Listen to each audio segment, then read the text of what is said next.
this is where I'm at right now with Ian Jackson going into the transfer portal for UNC basketball, 5-star freshman, had a hot streak, cooled off as the season went along, as well as Elliot Cadeau going in the transfer portal, coming out to Michigan, as well as Jalen Washington going in the transfer portal. I'm in the same place I was with Hubert Davis, which is you better know what you're doing.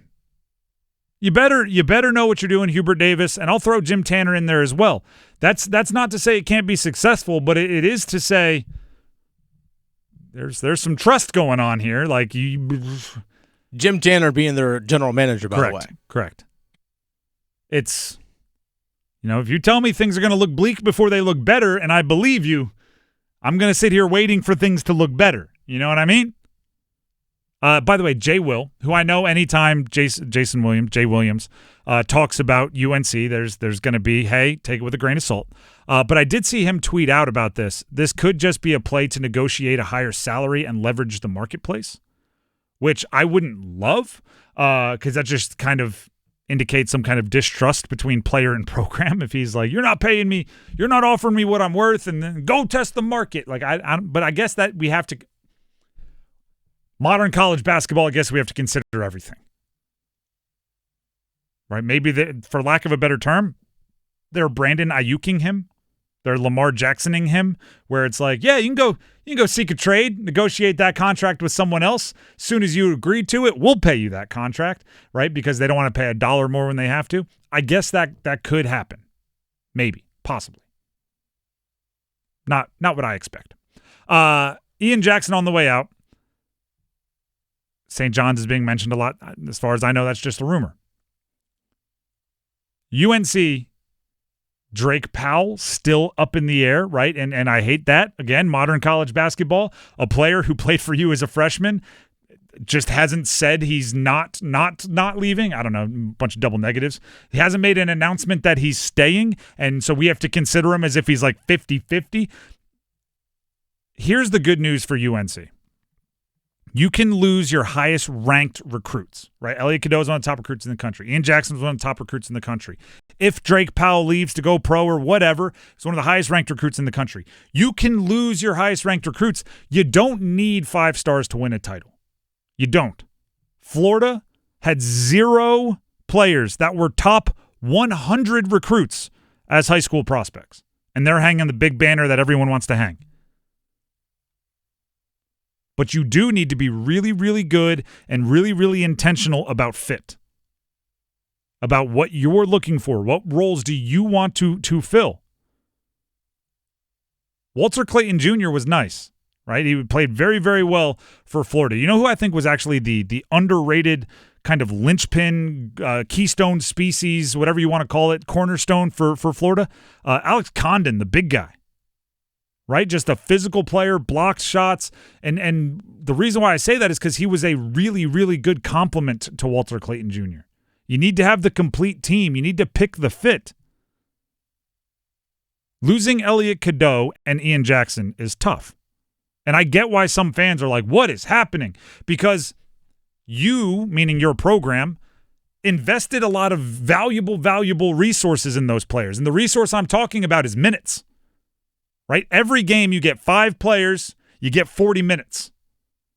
And every minute you give to one player is a minute you're not giving to someone on your bench. And experience is wildly important in development, right? I say it all the time.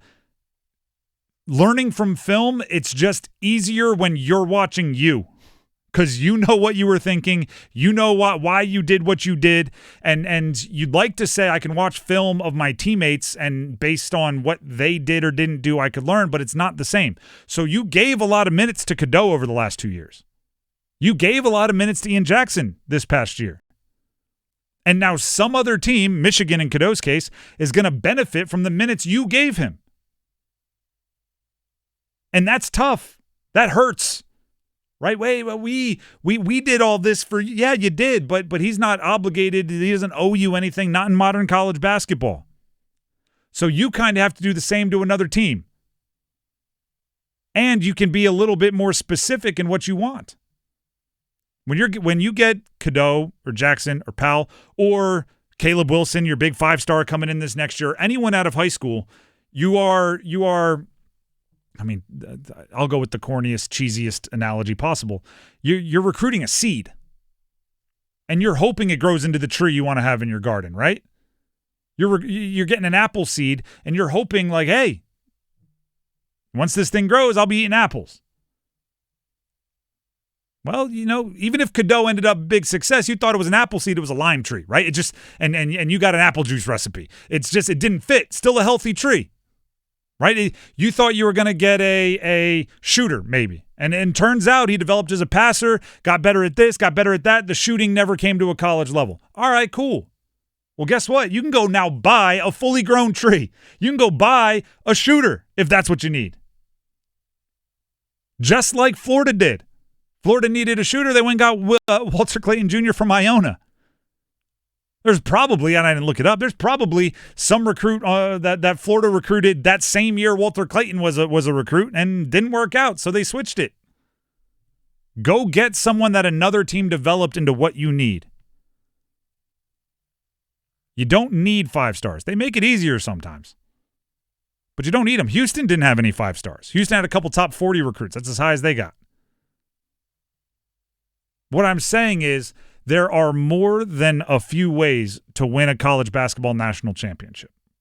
And for those of you saying I'm putting my cart way in front of the horse, even mentioning a national championship with UNC based on what we saw this year, you're one of the programs, it doesn't matter what last year did, you count national championships. That's kind of how you measure your program.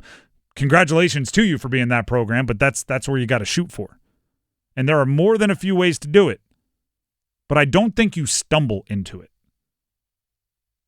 Right, if you want to be a team that puts together a bunch of veterans with a bunch of experience, use the transfer portal a ton, I think you can do that. Houston did that. Almost got it. But I think you have to be intentional with it. If you want to be a team that builds around freshmen, we saw it with Duke. We see it with a few other teams. If you want to be a team that builds around the most pro-ready prodigy one-and-dones, I think you can do that, but you have to be intentional about it. And you have to learn what they're looking for, and you have to pitch them on it. I don't know what UNC's plan is right now.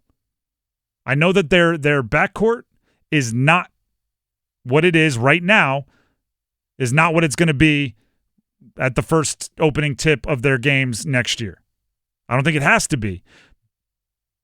But they better be being intentional. They better be having a plan. They better be executing. And that's why I'm looking at Hubert Davis and Jim Tanner going, hope you know what you're doing. You see this in real estate every once in a while. So it'll be in the news. The historic old building was just bought and purchased. 6 months later, the entire thing was knocked down. Everybody gets really up in arms. It's like, I want to see what they build. Hope they know what they're doing. Better be something that was cooler than the historic building that was there. That's what I'm looking for.